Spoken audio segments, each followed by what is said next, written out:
meninas, estamos num episódio muito especial e um pouco diferente. Estamos hoje aqui na Clínica Imunocare para fazer um episódio sobre o Outubro Rosa. Outubro Rosa é um mês muito importante para a saúde feminina, onde nós abordamos detalhes sobre prevenção, diagnóstico precoce, não somente no câncer de mama, mas no câncer geral feminino. E hoje é muito especial para mim, porque eu estou aqui com parte da nossa equipe da Clínica Imunocare também, a doutora Thaís, oncologista, e a doutora Renata, mastologistas, especialistas que lidam com esses problemas no dia a dia. E nós vamos falar sobre tudo, sem tabus para vocês, e eu quero que vocês compartilhem com cada mulher que não faz a prevenção, ou que faz a prevenção com medo, ou que teve o diagnóstico, porque nós vamos abordar sobre todos esses temas hoje. Fico muito feliz de receber vocês, sejam muito bem-vindas. Eu queria, Thaís, que tu começasse a se apresentasse para todo mundo, onde tu atua, como tu trabalha e a tua relação com o câncer de mama também. Boa noite, então, meninas. Boa noite a todas. Eu sou a Thaís Cardoso, sou oncologista clínica. Eu atuo aqui na Imunocare, no Vale dos Sinos, em Novo Hamburgo também, e em Canoas. Renata. Eu me chamo Renata Rockenbach, eu sou médica mastologista, atuo aqui na Imunocare em São Leopoldo e em Canoas, tanto na parte privada, meu consultório próprio, e no SUS. As duas atuam com câncer de mama no dia a dia. Além do câncer de mama, eu acho que é um mês muito válido da gente falar dos outros cânceres ginecológicos, como o ovário, câncer de colo do útero, porque a gente vê uma crescente muito grande do número. O de mama de uma maneira mais assustadora e em mulheres jovens também. E leva alguns questionamentos que a gente também vai conversar com vocês. Mas eu quero conversar contigo, começando, Thaís, o que o Outubro Rosa nos traz de mais urgente de levar uma mensagem para essa mulher. Porque a gente tem muitas coisas que a gente vai falar hoje, mas nós temos algo pontual que a gente não pode falar no Outubro Rosa. Acho que pontualmente, Paty, bem direcionado, assim, porque muitas campanhas falam em prevenção, em diagnóstico precoce, tratamento, nós vamos pontuar tudo isso hoje, mas eu acho que o principal que tem que ficar é autocuidado, né? Então a mulher tem que se olhar e priorizar a sua saúde como um todo. Autocuidado é muito importante porque a mulher cuida de todo mundo menos dela mesma, né? E falando em prevenção do câncer de mama, se conhecer, visualizar alguma coisa diferente é fundamental. E também câncer de colo do útero, tem alguma alteração no ato sexual, um sangramento, corrimento diferente, uma modificação da pele, da auréola, ela tem que se olhar, ela tem que se sentir, ela tem que entender, né, Renata? E qual a tua mensagem, qual que tu acha que é essa visão mais urgente que a gente tem que levar para a mulher no Outubro Rosa? Eu acho que é exatamente isso, é o autocuidado, porque quando eu pego a paciente com um diagnóstico ou com uma lesão suspeita, a primeira coisa que vem, eu não me cuidei dos outros, né? Me detive a servir aos outros, então eu sempre brinco com elas que se tu estiver bem, tu vai conseguir estar dando para os outros o cuidado que os outros precisam, seja filhos, marido, casa, trabalho, né? Sempre nessa ordem, porque sempre os filhos vão em primeiro lugar, né? Mas a gente acaba tendo toda uma dinâmica que a gente precisa e a gente acaba esquecendo da gente, né? Não só o autocuidado de exames, mas também o autocuidado de saúde mental, de exercício físico que a gente vai estar abordando ainda hoje. Porque se a gente também tem esse autocuidado e a gente não quer receber o diagnóstico, mas se a gente receber o diagnóstico com autocuidado, vai enfrentar a doença já de uma maneira diferente, isso né? Aí é muito melhor. Com certeza. Renata, vamos conversar contigo. Como que a prevenção e esse rastreamento vão conseguir reduzir a mortalidade do câncer de mama? Porque é o nosso grande objetivo, reduzir mortalidade. Então, hoje, né, 2025, a gente fala em começar a mamografia a partir dos 40 anos, uma vez ao ano. A gente tem batido nessa tecla há alguns anos, Sociedade Brasileira de Mastologia, Febrasgo, né, e ainda era um pouco resistente no sistema público, mas a gente tem conseguido isso através das leis. Então, a partir dos 40 anos, a mamografia é obrigatória. Algumas pacientes têm a indicação de 10 anos antes disso, né? Ou seja, quando tiver um histórico familiar muito forte, né? Uma paciente que tem um diagnóstico na família, de familiares de primeiro e segundo grau, com menos de 40 anos, com câncer de mama, ovário, intestino, Nos casos bem específicos, a gente começa 10 anos antes. E o medo que as pessoas têm da mamografia, porque a gente vive um mundo na rede social falando tanta coisa que eu acho que a gente precisa desmistificar isso, né? Muita gente não quer mais fazer mamografia porque houve coisas na rede social. Vamos falar assim, há risco da mamografia em dar câncer de mama? Não. E, inclusive, a gente escuta do câncer de tireoide também, né, Kátia? Escuta da dor.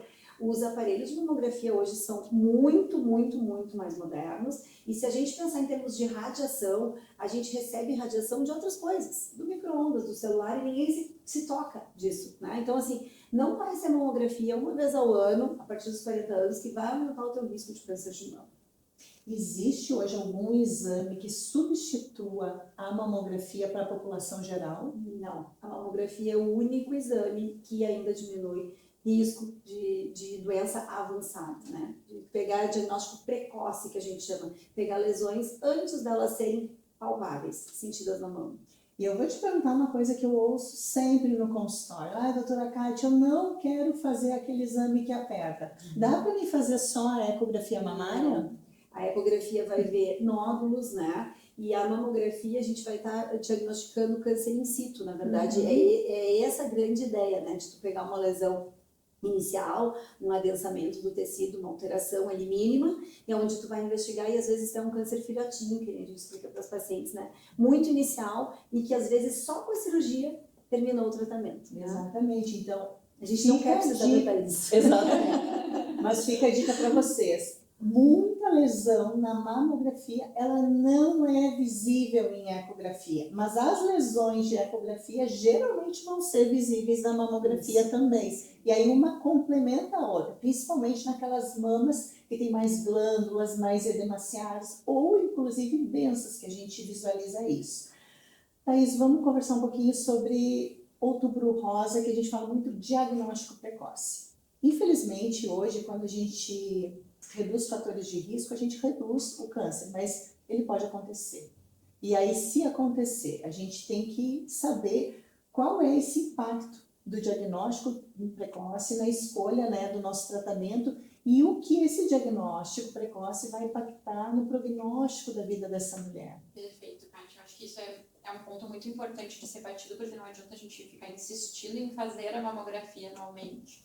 Né? Eu vou fazer o diagnóstico precoce, o que isso vai, né? O que isso me traz de benefício? Vai mudar na minha vida. Exatamente. Então, o câncer de mama já está muito bem estudado. O diagnóstico precoce, quando a gente pega lesões iniciais que ainda não são clinicamente detectáveis, né? Eu não sinto nódulo na mama, eu aumento a taxa de cura dessa doença com o tratamento.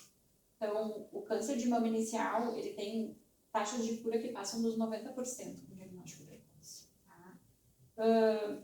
Que mais? Eu vou dar para essa paciente a oportunidade dela fazer um tratamento muito menos agressivo.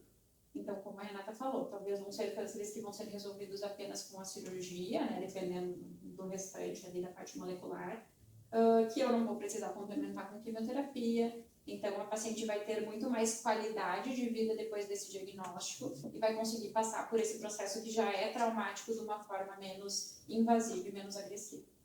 Pensando assim em diagnóstico precoce, que é uma dúvida que elas têm muito em casa, e vocês podem deixar também perguntas aqui que a gente vai responder para vocês depois, mas assim, a gente tem o exame da mamografia a partir dos 40 anos. A gente tem o autocuidado, a gente tem pacientes com histórico familiar que vão começar mais precocemente. Mas hoje a gente está visualizando o câncer em meninas de 28 anos, em meninas de 30 anos. O diagnóstico precoce para essas meninas, a gente vê que é mais difícil. Sim. A gente, quando essas meninas chegam, geralmente ele já está mais avançado, ele é um câncer de características mais avançadas. Então, eu acho que ali o autocuidado é muito importante, o autoexame, a avaliação de ginecologista regularmente, né? É muito importante, Kátia, porque assim, a gente está vendo cada vez mais diagnósticos precoces em mulheres jovens, cada vez mais jovens. Isso tem uma relação, obviamente, com a mudança no estilo de vida. O câncer de mama, ele é uma doença muito prevalente, né? Uma doença muito incidente, então assim, a gente já tem um risco maior, mas a gente está vendo esse diagnóstico em idade cada vez menor.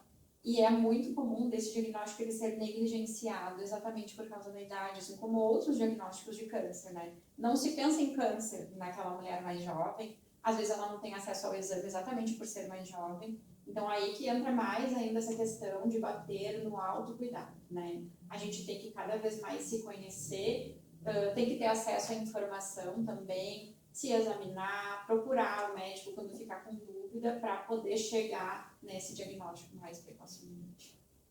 Que hoje, eu sei que tu não vai ter uma resposta, ninguém tem, mas assim, o que tu pensa sobre esse precocidade no câncer em todas as mulheres, assim? Aqui no Rio Grande do Sul a gente tem um número elevado, relacionado ao Brasil também. A gente sabe que tu acabou de falar estilo de vida, né? O que no estilo de vida tu acha que está impactando essa grande mudança nessa última década do número? É um todo, né, Kátia? Porque falando em câncer, obviamente que é uma doença extremamente complexa, mas Multifatorial. é multifatorial, exatamente. Não tem uma causa única, né? É mais uma vez, é o básico que funciona. E a gente cada vez menos faz o básico, cada vez mais a gente quer soluções milagrosas, né?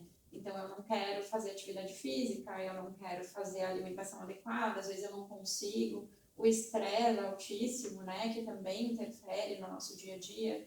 Alimento ultraprocessado, a gente está cada vez desembalando mais e descascando menos, né? Então a gente tem cada vez mais acesso à informação, cada vez mais acesso ao diagnóstico. E mesmo assim, a gente está vendo que a mortalidade por câncer de mama, por exemplo, ela não diminui, que a incidência continua aumentando, que a gente tem cada vez mais casos em idades jovens. Então, realmente, a gente está precisando olhar para esse básico, né? Para o nosso estilo de vida no geral.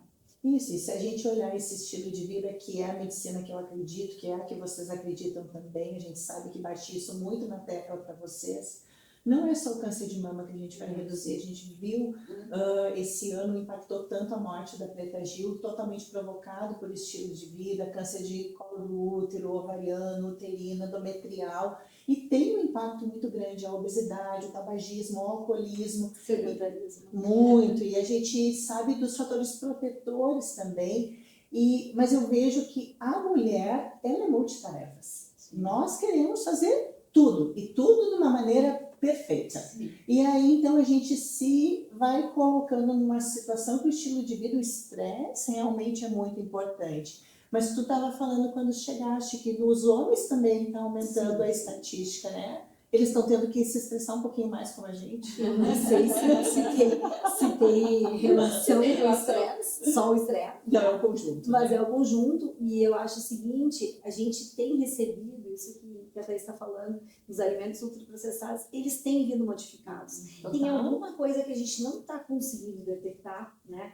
Que está vindo na alimentação. É talvez hormônio, né? Se a gente pensar, às vezes eu falo para os pacientes, em quanto tempo se matava um frango? Em 2 meses? Hoje em dia, 15 dias, né? As empresas estão matando os frangos. Então, assim, tem alguma coisa que está modificando na nossa rotina diária. Conservante, né? aditivos, né? Todos os tipos de aditivo que deixam o sabor dos alimentos. Na verdade, a maioria a gente desconhece. Exato. Com certeza. É melhor desconhecer, né? Porque eu brinco que se a gente for olhar a fundo cada embalagem, nós não vamos tomar mais nem água. Né? Se a gente pensar que a água vem na garrafinha plástica que pode no calor, isso e aquilo, então a gente não vai tomar mais nada, né? Nem água da torneira também, porque a gente não sabe de onde vem. Então é bem complicado isso nos dias de hoje. Qual que é a porcentagem hoje, Thaís, de um câncer de mama genético, a média? Porque, assim, muitos a gente fala assim, não, o teu deve ser genético, é muito jovem. Muitas vezes não é. Então, a gente sabe que o estilo de vida é, sim, o grande vilão, o grande culpado para o câncer, mas nós temos modificações proteicas, modificações genéticas, nós temos algumas outras características, porque quando a gente fala de câncer de mama, ele tem nomes, sobrenomes, subtipos, não é? A gente coloca às vezes tudo no mesmo saco, né? Exatamente, o câncer de mama ele é uma doença à parte dentro desse grande, né, câncer de mama. A gente ainda tem vários subtipos com tratamentos cada vez mais direcionados e personalizados. Então, Kati, o que acontece? O câncer, todo câncer, independente de ser câncer de mama, ele é genético, né? Assim, se a gente for ver o genético ao pé da letra. Porque todo câncer, ele carrega uma alteração celular, né, que acabou levando aquela célula a se comportar de maneira inadequada e gerar o tumor. Mas a minoria dos casos de câncer são hereditários, né? Então, que a pessoa ela nasce com uma alteração genética que predispõe ela a ter um risco maior de câncer ao longo da vida, às vezes associado com esses outros fatores, ou que mesmo que ela tenha uma vida super saudável, passa de geração em geração e essa paciente vai ter um risco maior de ter câncer de mama. Tem alguns gatilhos que nos acendem, né? O estilo esse de vida alerta. é um dos gatilhos também, né? E também assim, essas pacientes mais jovens, quando tem muitos casos na família, casos de outros tipos de câncer, nos acendem luzes de alerta para pensar no câncer hereditário, mas ele é a minoria dos casos, né? Então, menos de 5% dos casos de câncer eles são hereditários. Então, a maioria são cânceres que a gente chama de esporádicos, que estão relacionados com o estilo de vida, digamos assim. Assim, de uma maneira mais prática para vocês entenderem, é o que ela falou, assim, nós temos um DNA que ele pode ser modificado, nosso estilo de vida modifica, mas se a gente nascer com uma modificação hereditária do DNA, não significa que a gente vai também pelo câncer. Talvez ali o estilo de vida, ele impacta tanto no hereditário quanto no que é total, porque ele pode dar a ligação, né? Então é uma coisa que a gente tem que cuidar, porque o estilo de vida tu está sempre ganhando. Sim. Em qualquer tipo de característica, né? Renata, a gente falou então que as pacientes mais jovens precisam ter o autocuidado e autoexame. Como fazer o autoexame? Muito foi questionado por muito tempo o autoexame, que não tinha validade, que a mulher não sabe fazer o autoexame. Como é o ideal? E eu sempre digo assim, independente de vocês não saberem o que é um nódulo, o que é uma glândula, o que é um cisto, vocês vão saber, isso eu tenho, isso eu tinha, isso eu não tinha, isso modificou. Então, se conhecer é importante. E peçam para a ginecologista de vocês fazerem o autoexame com vocês, que vocês vão saber fazer essa sequência em casa. Mas vamos falar para elas como é que a gente faz o autoexame. Eu brinco com os meus alunos, né, com os residentes, os médicos em formação, né, da ginecologia acabam passando na área da mama, né. Então, assim, eu sempre oriento os pacientes que o autoexame é o autoconhecimento, é tu saber como é que é o formato da tua mama, né, aonde tem mais glândula, onde ela é mais durinha, aonde ela é menos durinha, quando ela está se lipossubstituindo, que é a partir dos 25, às vezes com 18 anos a gente já pega uma paciente que já teve 2 filhos e já está com a mama lipossubstituída, saber como é que é essa mama, né, porque às vezes me choca, tem ginecologistas que não tocam a mama. O paciente vai no consultório, ela coleta o preventivo e eles não tocam a mama. Em muitas unidades básicas, a gente pega, Brasil afora, é só a enfermeira que examina essa paciente. Então, às vezes, ela vai lá, né, coleta só o preventivo e muitas delas não examinam a mama. A gente está tendo uma leva de gente bem informada que está indo, está se informando, está orientando, mesmo nas unidades básicas, estão examinando as mamas, mas era uma coisa que às vezes eles não faziam, né? E aí a gente também entra na seara de tipo, mas se eu estiver achando coisa que não é melhor tu estar achando coisas que não são, né? E tu ir no médico, seja no clínico, onde tu tiver acesso, e conseguir saber se aquilo ali é glândula mesmo, né? Se aquilo ali é só uma espinha que deu próximo ao mamilo, se aquilo ali já é uma lesão, porque às vezes tem lesões no mamilo que podem parecer que é um câncer, né? Que é uma doença inicial da pele e não é, do que tu estar assim, sem se olhar, né? Pode ser no banho. Pode ser com a mão inteira, não precisa ser na pontinha dos dedos, mas se tocar, eu brinco que é como amassar um pão, né? Tu te tocar, não precisa estar literalmente com o braço para cima, tu pode te tocar com o braço para baixo, se o biquinho entrar para dentro, tu vai saber, né? Conhecer, né? Vai sair secreção, tu vai saber, né? Opa, tá saindo secreção dos dois lados, já não é tanto um sinal de alerta, né? Pode ser o ducto da amamentação que está dilatado, então assim, tem coisas que a gente pode estar sabendo, né? E se a gente souber como sempre foi a mama, opa, um lado está mais para dentro, estou notando que está diferente a pele, aquilo ali já pode ser um sinal, às vezes não tem um nódulo, um caroço, né? Mas a gente já tem um sinal ali para poder procurar o médico e fazer pelo menos uma mamografia inicial, né? Eu me surpreendo às vezes no consultório, eu pergunto muito para as mulheres, vocês já se olharam nuas no espelho? Vocês já viram a mama no espelho de vocês nuas? Já ergueram, já visualizaram, já se tocaram, passaram um óleo, tocaram em toda ela, na axila, no pescoço, na região íntima? as mulheres não se olham e a gente precisa realmente se olhar, se conhecer para a gente poder fazer Pode ser passando um sabonete, né? É Pode. mais fácil. Quando a gente usa um creme, um sabonete ou um óleo, né, Desliza ele mais. desliza mais e a gente tem mais esse conhecimento. E aí, se vocês ficaram com dúvida, vão na ginecologista, vão na mastologista e perguntem, é normal? É. Aí vocês vão ter esse segmento e acompanhamento da mama de vocês, se está bem ou não. Agora a gente vai entrar na seara mais delicada, mitos e verdades, as dúvidas que mais estão aí na rede social, no Google, né? Vou começar contigo, Thaís, vamos falar abertamente, assim, sobre grande dúvida delas, né? Correlacionada com o risco de câncer. A gente tem uma cancerofobia bem importante aqui para tratamento das mulheres em qualidade de vida.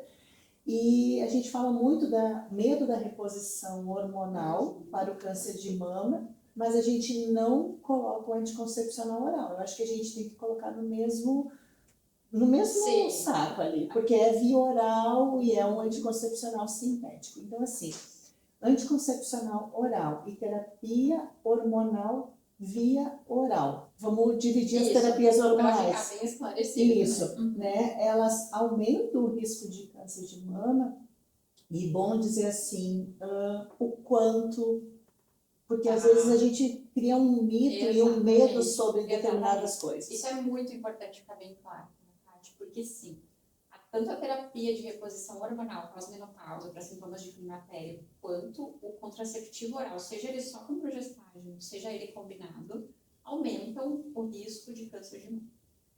Tem estudos mostrando isso. Mas, o que é mais importante? É muito importante a gente contextualizar, tá? Porque o risco dessas medicações está relacionado com o tempo de uso. Então, mais para a terapia de reposição hormonal pós-menopausa, quanto maior o tempo de uso, teoricamente se aumenta esse risco de câncer de mama. E para o anticoncepcional oral, tanto o tempo de uso quanto a idade de início do uso do contraceptivo oral combinado. Tá? Mas esse risco, ele é muito pequeno. Então, assim, se a gente for pegar, por exemplo, o contraceptivo oral combinado, o risco é menos de 0,1%. Tá? De uma mulher desenvolver um câncer de mama única e exclusivamente por essa condição.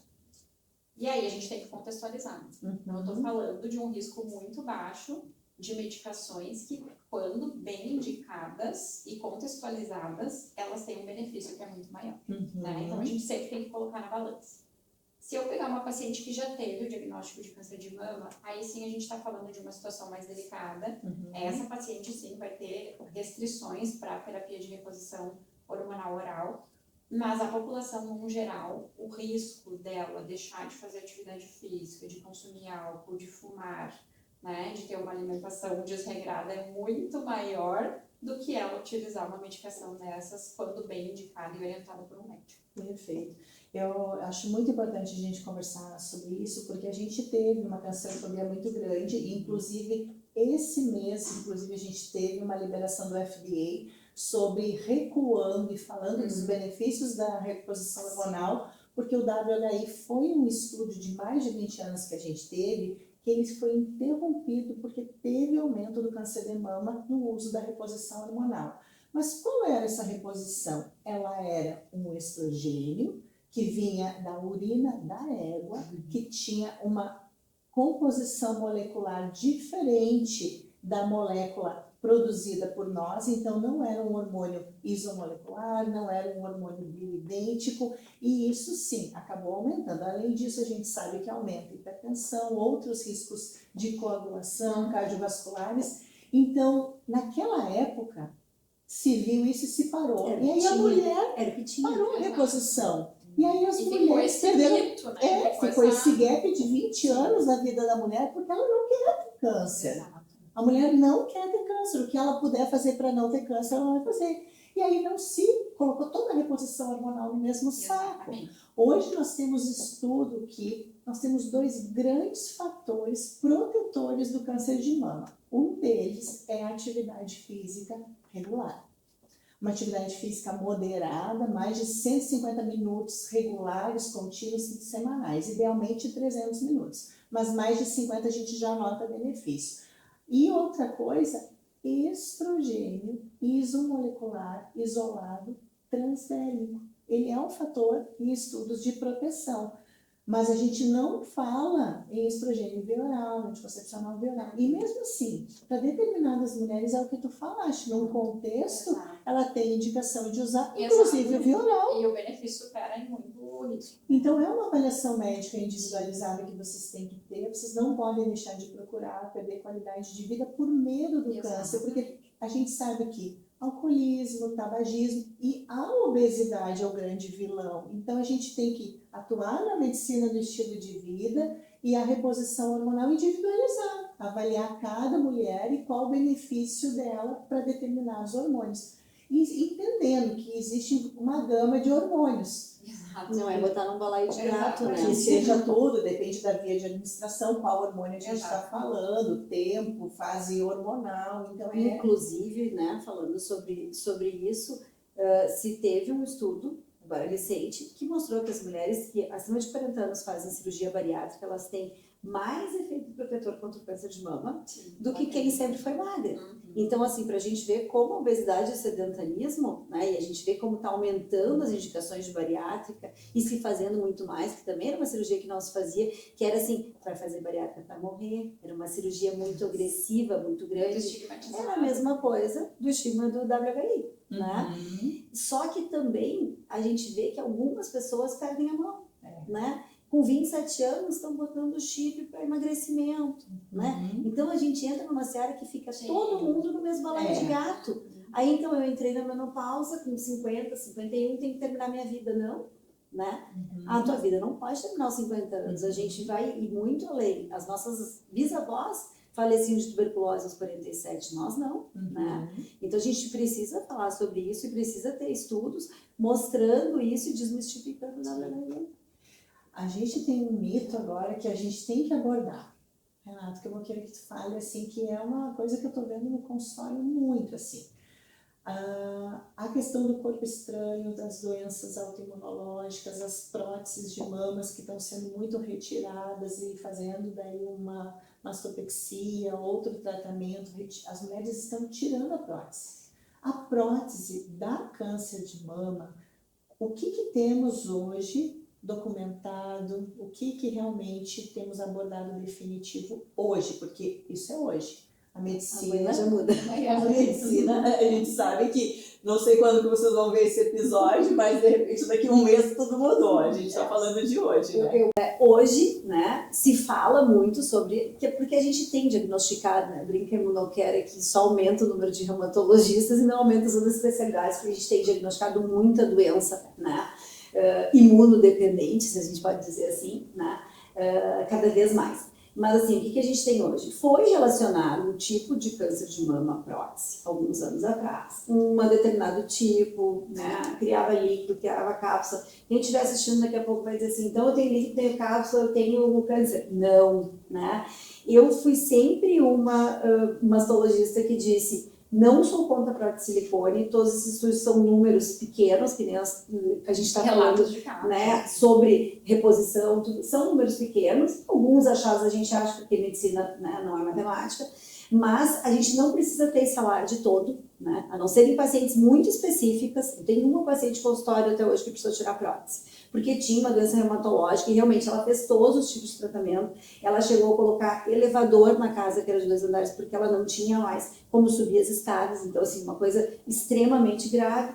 Um caso de todas que a gente atende, uma quantidade enorme, né? Não tem relação, todas as pacientes vai ter tipo 10, 15%, não, né? 0,00, não precisa se preocupar.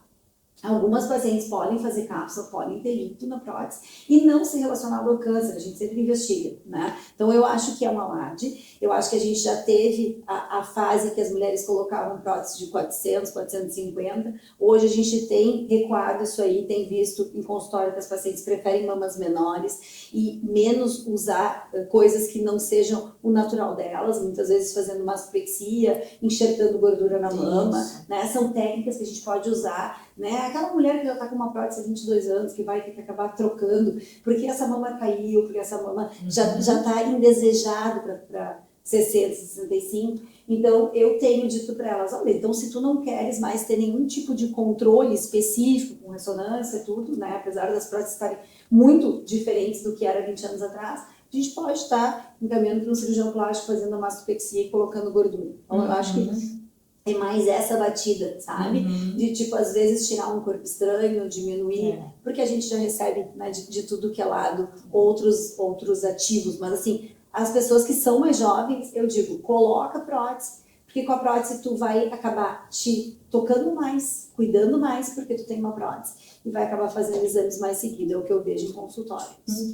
A gente, então, não tem documentado que prótese dá câncer de mama. O que a gente está hoje fazendo mais diagnósticos é uma reação de doenças autoimunológicas, né, com corpo estranho. E que daí, hoje, a gente tem uma recomendação de a gente retirar uma prótese se ela tem um diagnóstico, se não está melhorando, se está resistente ao tratamento, né? Aí a gente pode pensar sobre isso, mas não é uma recomendação para todas, né? Bem tranquilo. Eu queria que tu falasse sobre quais sinais de alerta para as mulheres no câncer de mama, mas eu queria que tu falasse do câncer coloretal e do câncer de útero também. Sinais de alerta, assim, opa, será? Tenho que ir, vou investigar. Ótimo.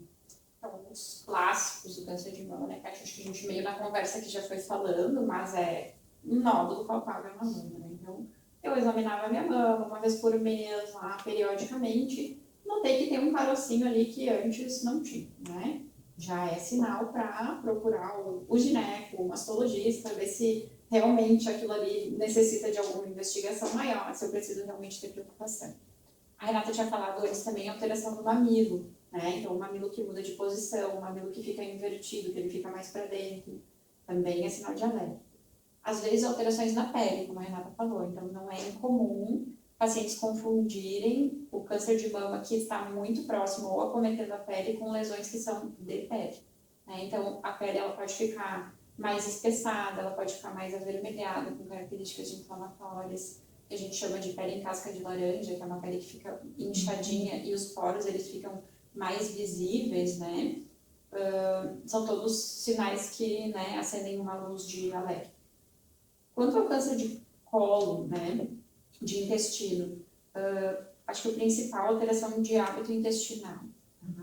Porque eu tinha um hábito intestinal que era a cada 2 dias e de repente eu tô levando mais dias para evacuar, ou eu comecei a intercalar períodos de diarreia com constipação, ou eu tive um sangramento nas fezes, eu tenho desconforto abdominal. Então isso é muito importante, principalmente para pacientes que ainda não estão naquela fase de rastreamento, né? Então os pacientes mais jovens, abaixo de 45 anos, que ainda não têm indicação de fazer a colonoscopia, tem que ficar muito atentos, às vezes é uma coisa que a gente não presta muita atenção no nosso hábito intestinal, mas para mudanças nas características do funcionamento do intestino, que não tem um padrão, né, mas que tem o normal de cada um.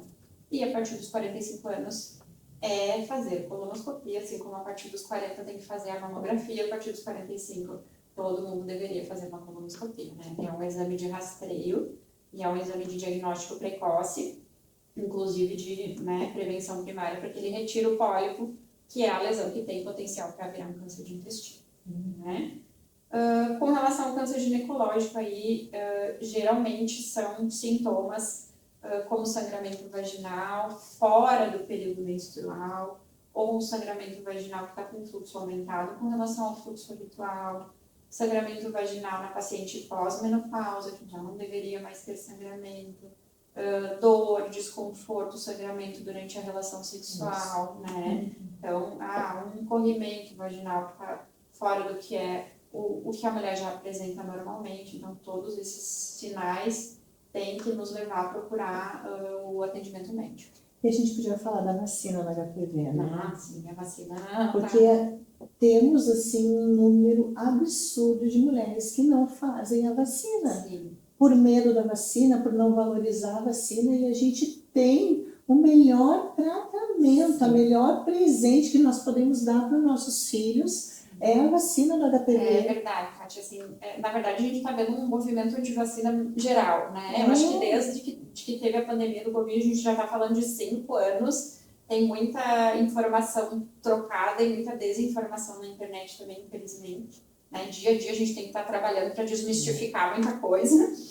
E a vacina é uma delas. Então, a vacina do HPV ela é uma vacina que é comprovadamente segura e que comprovadamente reduz a incidência de lesões, né, de alto grau e desenvolvimento de câncer de colo do útero. Então, e está disponível. Então, não, né, talvez propaganda mais, talvez um pouco mais de informação, mas é uma vacina segura, a gente não precisa ter medo, pelo contrário, né? Então, os estudos que a gente está vendo de países que já estão utilizando a vacina há mais tempo, realmente é de uma redução na incidência do câncer de colo de útero. Isso, né? e ela é indicada a meninos e meninas a partir dos 9 anos até 45. Exato, mulheres adultas, Sim, né? no posto agora está liberado até 19 anos. Eu não sabia. Ótima informação. 19, né? E sobra vacina nos postos de saúde. Sobra.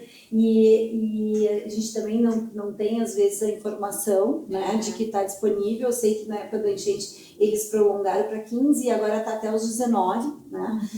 Inclusive, às vezes, em consultório, eu pego pacientes com diagnóstico e pergunto, né, às vezes 45, 50 anos, né? Tu já fizeste a vacina, elas já estão separadas num outro relacionamento e não fizeram. Sim. Então, isso também é uma indicação, né? Pra gente não precisa estar só cuidando da mama e, já estou numa outra fase da vida, entrei na menopausa, não preciso me preocupar com a vacina do colo uterino. Preciso sim. E devo fazer pelo menos 2 doses, né? A Kátia me corrige se eu desatualizada, mas tem que estar recomendando sempre, né? Até aquelas mulheres que se separaram nesse meio tempo, né? Que tinham parceiro às vezes 20, 25 anos, tem que estar fazendo a vacina do colo uterino. E é um cuidado que nós conseguimos realmente ter grande impacto na redução da presença do câncer e da recidiva também. Muitas pacientes têm HPV e elas às vezes acham que não precisam fazer a vacina por ter o HPV. Nós temos mais de 120 tipos de HPV, então a gente tem hoje já a Gardasil, que é uma nonavalente, 9 cepas mais oncológicas com alto risco e que sim, fazer a vacina vai proteger, porque a gente sabe os tipos de HPV que tem o maior risco de desenvolver a doença. Então, mesmo que você tenha um HPV, tem indicação, porque vai reduzir a recidiva de novas lesões e também vai reduzir a recidiva desses cânceres mais oncogênicos, né? Inclusive, quando tem colposcopia alterada, Isso. Né? Em alguns casos, a gente indica... Muitas vezes elas pensam, agora para mim não adianta mais, né? Tem conversa com o gineco, porque, sim, essa parte de provavelmente vai ter indicação. Exatamente. Falando sobre nódulos, né? Todo nódulo palpável, ele pode ser benigno, não sempre vai ser câncer, né? Quais são os diagnósticos diferenciais que a gente... Porque às vezes elas chegam assim, desesperadas no consultório, né? Palpei e não dormiram, ficaram uma semana, aumentou seu cortisol, aumentou seu estresse, assim, calma, né? Vamos ver com calma quais são os diagnósticos diferenciais que a gente pode ter.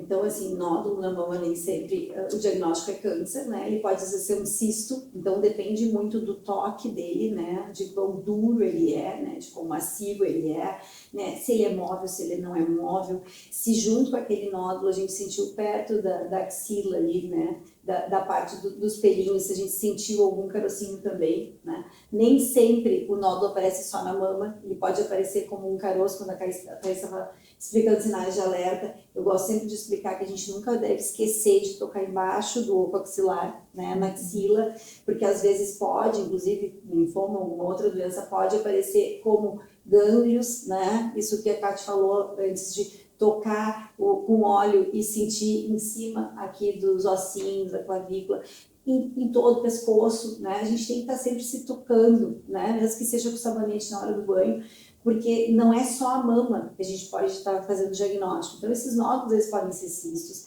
eles podem ser um fibroadenoma, que às vezes ele é um nódulo mais macio, né? E a gente tem que estar indo procurar o atendimento médico para estar fazendo basicamente uma mamografia e uma ecografia, dependendo da idade da paciente, se for preciso ressonância, e está solicitando uma biópsia. quando a gente pega, às vezes, algum nódulo que tem todas as características de benignidade, e na ecografia ou na mamografia, e mesmo assim a paciente fica desconfortável, eu sempre peço uma biópsia, porque eu brinco que, tipo assim, é uma agulhinha bem pequenininha, vai tirar dois, três pedacinhos ali, né? A gente já tem isso aqui disponível na clínica, graças a Deus, e a gente vai ter a amostra do tecido, né? Então, assim, o tecido não nos mente, porque às vezes, mesmo a gente fazendo os exames, ela sentiu o nó, fez os exames, olha, tudo benigno, elas ficam com o pé atrás, né? Não ficam tranquilos. Tu tendo amostra do tecido, tu fica tranquila, tu só vai acompanhar, né? E nem sempre é um sinal de que a gente precisa fazer cirurgia, né? A gente pode ficar acompanhando. Então, assim, nem todo nódulo palpável, não chega a 20%, que é os diagnósticos, entre todos os novos que as mulheres sentem durante a sua vida, não chega a 20% ser câncer de mama, tá? Então, isso também tranquiliza, apesar de a gente estar vendo um monte de gente falando sobre isso, cada vez mais próximo esse diagnóstico do câncer. Nem todos vão ser câncer, uma baixa porcentagem. Falando um pouquinho para vocês sobre fatores de risco, que é o que vocês muito ficam preocupados, né, no dia a dia. O que eu posso fazer? Então, a gente conversou aqui, reposição hormonal e anticoncepcional oral, via oral aumenta o risco, mas é um risco relativo baixo. Já conversamos com vocês sobre isso. A gente falou que a atividade física regular é um fator de protetor. Também o estrogênio transdérmico, isomolecular, em creme, ele também isoladamente é um fator protetor, mas a gente sabe dos vilões. Falamos da obesidade, a redução de 10% do peso já reduz, sim, o risco de todos os cânceres femininos. A obesidade é um grande vilão para nós, mas tem umas coisas que a gente sabe que são fatores de risco também e que muitas vezes a gente não aborda em quantidade, é uma seara que a gente fica na socialidade. Então, o álcool, ele não tem, hoje, em todos os estudos, nenhum nível de segurança no álcool. Então, eu acho que eu queria que tu falasse um pouquinho sobre o álcool e os alimentos ultraprocessados. Salsichas, que a gente sabe que tem várias coisas assim, correlacionadas muito no câncer intestinal também. Então, esses dois fatores eu acho que a gente precisa abordar. Precisa, né, Kátia? Pelo seguinte, o álcool ele é uma droga socialmente aceita, né? Não é incomum ser estranho a pessoa dizer que não vai beber num evento social e isso ser contestado, né? O que não deveria. Então, é certíssimo, não existem níveis seguros de ingestão de álcool em se falando em câncer, né? Então, tem lá, de repente, tanto por cento de álcool para a mulher durante a semana, tanto por cento para o homem, não. O ideal seria zero álcool, né? Então, se a gente está falando de saúde e de risco de câncer, o ideal é a não ingestão de bebidas alcoólicas, né? E não adianta, né? A gente não tem meio termo, verdade, né? Exato. Não é a gente que está falando, né? Eu não posso dourar a pílula, digamos assim. E com relação à alimentação, sim, né? Se nós formos pensar em vilões dos alimentos, é bem isso. Então, cada vez menos ultraprocessados, cada vez mais alimentos dentro do que a gente pode considerar natural, né? Então, como a gente estava comentando antes, mas tem agrotóxicos, tem hormônios, tem aditivos? Tem. Isso foge ao nosso controle, a não ser que a gente vá começar a plantar em casa o que a gente vai comer e mesmo assim, né, vai ter risco. Então, de contaminação. Mas essa contaminação, ela é num nível mínimo se nós compararmos com outros fatores de risco. Então, com toda a alimentação que eu levo ao longo da vida, com o álcool, com o tabaco, né, com o sobrepeso, com o sedentarismo. Então, é isso que a gente tem que levar em consideração. Mas sim, tem alimentos sabidamente relacionados com maior risco de câncer, não necessariamente câncer de mama, mas principalmente câncer de intestino. Então, a carne vermelha é uma carne que a gente deveria reduzir o consumo. Reduzir o churrasco para o gaúcho? Reduzir o churrasco para o gaúcho é complicado, né? Então, a gente tem mais essa questão cultural, mas realmente a carne vermelha, ela deveria, o consumo, a quantidade semanal deveria ser reduzida. E também os embutidos, né? Então, o salame, né? Aqui eu vou entrar no crucificado, o presunto, a salsicha, né? Então, assim, o bacon. Exato. Então, o presunto, né? Que às vezes a gente não pensa, carne embutida, como todo dia fatiadinho lá. Então, aumenta o risco. Isso deveria ser, assim, um consumo muito esporádico, porque esses alimentos, sim, são sabidamente relacionados aumento do risco de desenvolvimento de câncer. A gente tem que deixar para exceção, a gente não tem que reduzir o diário, né? Exatamente, não pode ser uma rotina. Exato. Bom, eu queria conversar agora com as mulheres que tiveram câncer de mama, porque muitas vezes a gente está falando aqui do diagnóstico precoce, da prevenção, de todos os tratamentos, rastreio, fatores de risco, mas as mulheres estão tendo e a gente está aumentando muito o nível das sobreviventes do câncer de mama e elas têm uma vida pela frente, porque não se acostumem a viver mal, a mulher tem que viver bem. Ela está aqui para viver plenamente sua vida e não sobreviver, e muito menos temerosa, com medo. Mas eu vejo que tanto muitos mastologistas e muitos oncologistas não abordam isso com vocês. Não abordam sobre como eu posso fazer para não ter mais o câncer, o que eu posso fazer para reduzir essa recidiva e o que eu posso fazer para ter uma qualidade de vida, né? São coisas que a gente tem que abordar no Outubro Rosa também, porque é um tema velado, muito tabu e que muitas mulheres têm essa dúvida. Então, Renata, eu queria te perguntar, quais são os cuidados no segmento dessa paciente do tratamento, né? E qual que é a importância dessa vigilância, desse ajuste contínuo com ela? Eu sempre digo, Kati, que depois do diagnóstico, se tu não virar a chave, né, deu tudo errado, né? A gente tratou... É a oportunidade. Né? Tu tiveste aquele aviso, que é o aviso divino, né, muitas vezes, mas assim, tu tiveste a oportunidade de virar a chave, de mudar, de ter mais autocuidado contigo, né, seja em relação a fazer exercício físico, não precisa ser na academia, né, muitas vezes, mas fica caro para mim, desce um pouco antes do ônibus, né, tenta te movimentar, tenta fazer alguma coisa que tenha relação com a tua rotina, né, porque às vezes a gente sabe que a mulher não tem acesso a muitas coisas que seriam ideais, né, tenta mexer no teu estilo de vida alimentar, né, tenta tirar o álcool para zero, né, é uma oportunidade de tentar parar de fumar. Eu sei que tudo junto num diagnóstico não dá, mas depois tu precisa virar essa chave, né? E principalmente olhar para ti. Tu primeiro, paciente primeiro. Se tu não olhar para ti, tá tudo errado, né? Já vai continuar sobrevivendo, que nem tu disseste, e também não é a questão de, tipo, tu continuar vivendo do jeito que dá. Né? Não quer dizer que porque com 40 anos tu passaste por um diagnóstico de câncer de mama que tu precisa viver os calorões e com sintomas que deram o tratamento oncológico, né? É claro que cada vez, uma vez por ano a gente vai solicitar os exames, às vezes o oncologista pede num tempo menor, mas cada vez que ela for fazer os exames, ela sempre vai ficar temerosa. Ela vai sempre ficar com medo. A vida toda. Vai ler coisas e vai botar hoje em dia na inteligência artificial, né? Sim. Que é o nosso médico do ano. Mas, né? Tu tem que viver, né? E viver bem, porque senão tu veio para esse plano para quê, né? Aí a gente começa a se perguntar o porquê, né? Que veio mulher e veio para esse plano para quê? Não, a gente tem que fazer a diferença para nós, primeiro, para depois poder fazer a diferença para os outros. Eu digo isso sempre para elas e sempre pergunto isso nas consultas. Eu brinco que às vezes tem alguns mastologistas que não são dessa linha, oncologista também, mas eu tento sempre perguntar num geral, porque eu acho que assim, não é só a mama que eu estou olhando uma mulher, né? Que tem vida, tem nome e sobrenome, né? Thaís, eu tinha agora uma pergunta, mas eu acho que eu vou perguntar um pouquinho diferente para ti. A mulher com câncer de mama, ela tem muito medo de morrer de câncer. Mas a gente tem muito estudo que não é o que mais mata a mulher com câncer de mama, né? Então, assim, o que é o impacto, o que mais mata a mulher depois que ela tem câncer de mama?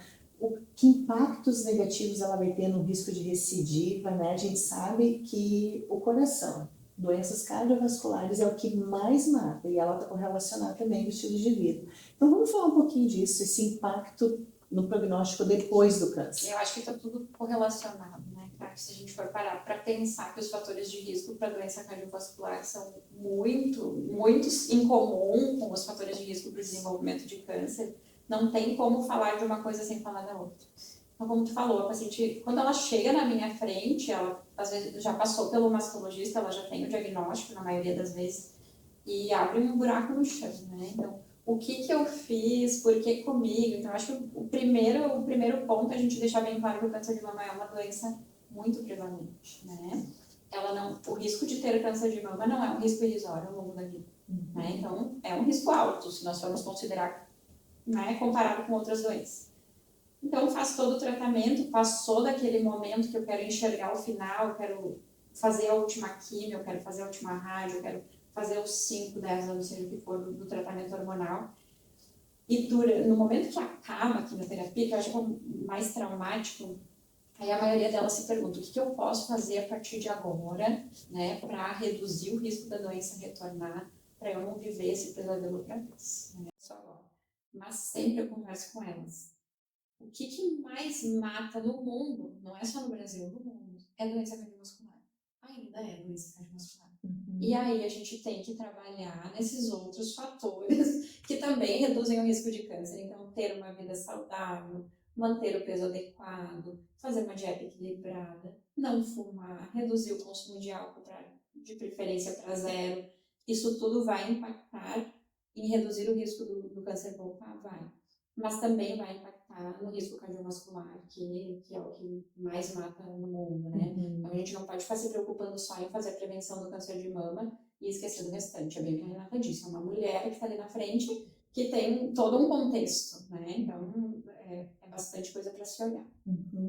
E isso nos leva a pensar que o grande problema das doenças crônicas é inflamação, né? O câncer está correlacionado com inflamação, a diabetes está correlacionado com inflamação, doença autoimunológica, cardiovascular.